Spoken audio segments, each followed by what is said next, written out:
Alberta Primetime with Michael Higgins. Welcome to Alberta Primetime. Ahead tonight, our politics panel on reaction to the initial batch of what the Carney government calls nation-building projects. But first, climate in the crosshairs. There is great work we're doing to reduce our own emissions as a corporation. But what did this declaration actually mean, and did we need it? Sonia Sharp, mayoral candidate and councillor there, nearly 4 years after a majority of Calgary City councillors voted in favour of declaring a climate emergency. A new motion to rescind the declaration and audit climate-related spending is up for debate. Hot-button issues emerging ahead of the October municipal election. Joining us now to discuss her bid for re-election as Mayor of Calgary, Jyoti Gondek. Mayor Gondek, good to see you. Welcome back. Thanks so much for having me. All right, I want to touch on a number of topics, but let's start quickly on this push to rescind the climate emergency declaration. 4 years in, what makes that declaration still relevant such that it should remain a priority?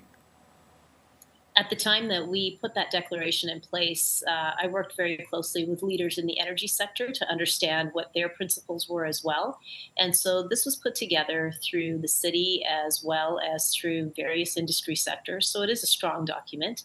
And I'm surprised that somebody would want to rescind it 4 years later when it's actually been useful to us.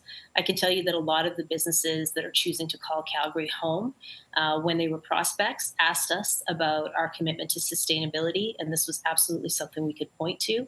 And I would also like to point out that Calgarians who have been through floods and hailstorms, they will tell you that climate impact is real.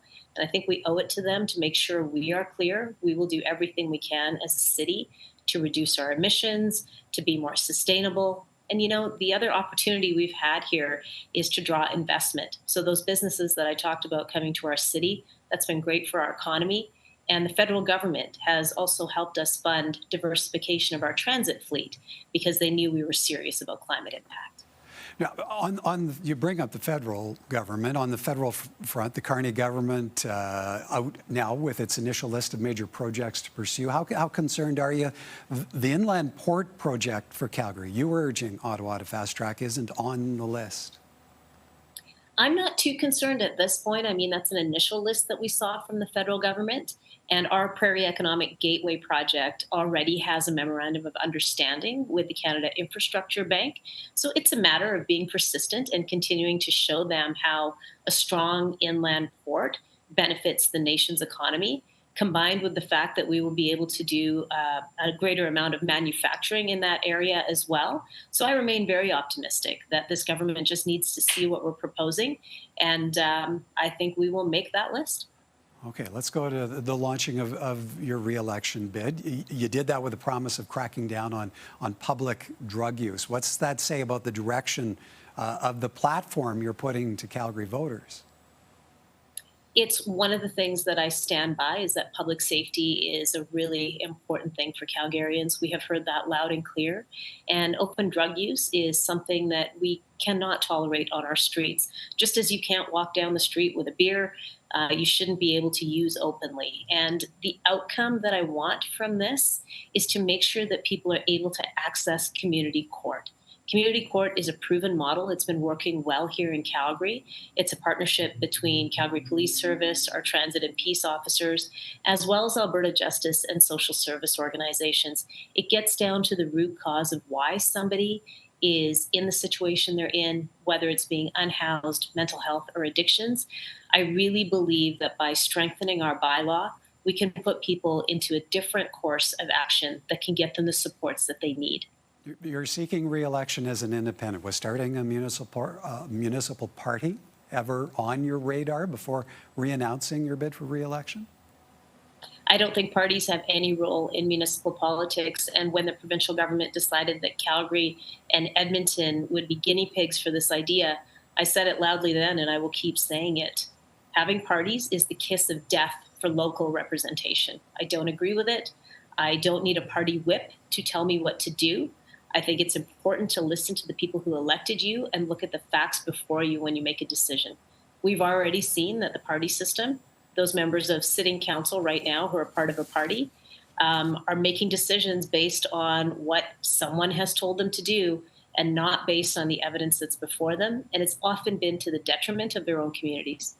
Now, should you be reelected, how do you see yourself navigating the politics then of a city council where it's quite possible municipal parties are part of the makeup?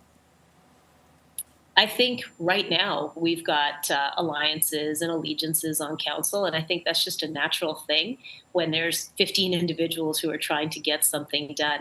I set out this term by building relationships with every member of council, asking them what they wanted to accomplish and what they needed in their wards. And I've worked with all of them to bring about new ideas. We've had a lot of unanimous votes as a council, even as recently as yesterday during public hearing meetings. So it's important to build relationships and really understand that there is a public that you serve together. And I will continue to do that regardless of who's elected onto this next council. The ebb and flow of relations with the Smith government the past few years, there have been highs, there have been lows. How did those experiences inform the approach you would take to a new term? My goodness, yes, there have been ups and downs, but you know what? You just stay committed to the cause, and that is to serve the best interest of Calgarians.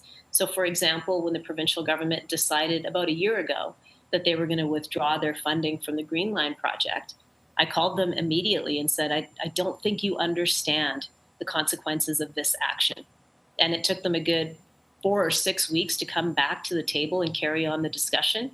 But we got the Green Line back on track, so to speak, and we are proceeding with the south leg of that important infrastructure project. At the same time, we're doing a feasibility study downtown to make sure we get the alignment right. So you have to keep working with people in both other orders of government. I don't let ideology get in my way, and I don't let the politicking get in the way of serving Calgarians. One last quick question for you. You're facing a lengthy list on the ballot. Is there one issue you feel will determine the outcome in defending your role as mayor?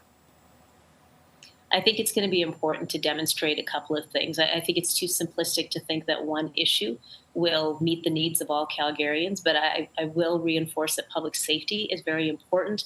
Maintaining our infrastructure and our core services is critical, and the economy is top of mind for everyone. And in the last 4 years, we have driven jobs, and we have about $15 billion worth of construction projects on the go right now. So that's proven leadership, and I think that's what people are looking for.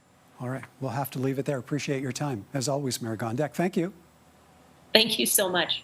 That's incumbent and Calgary mayoral candidate Jyoti Gondek.